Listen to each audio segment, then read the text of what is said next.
the person who loves other has done all that the law commands.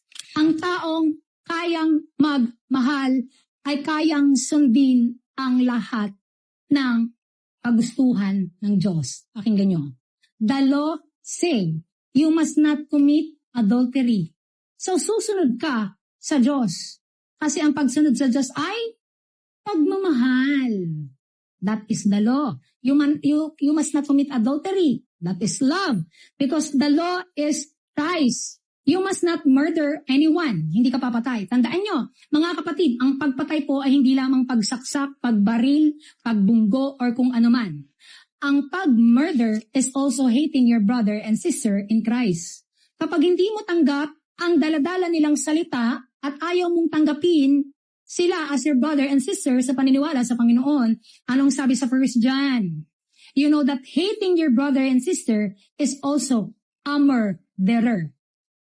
So, ang hindi pagtanggap sa mga tao na may pagmamahal sa Panginoon, sa kagustuhan ng Diyos, yun ay murderer. Anong sabi dito? You must not steal, hindi ka magnanakaw.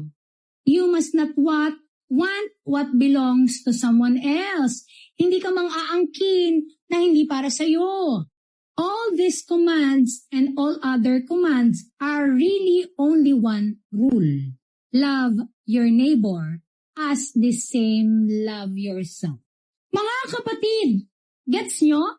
Sa madali pong salita, ang loving your neighbor as what you love yourself ay hindi po pagsasabi ng God bless you. Hindi po pagsasabi ng kapatid, magsimba ka.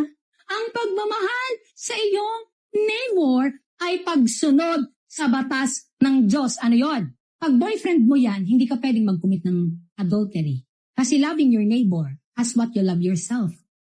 Action. Action.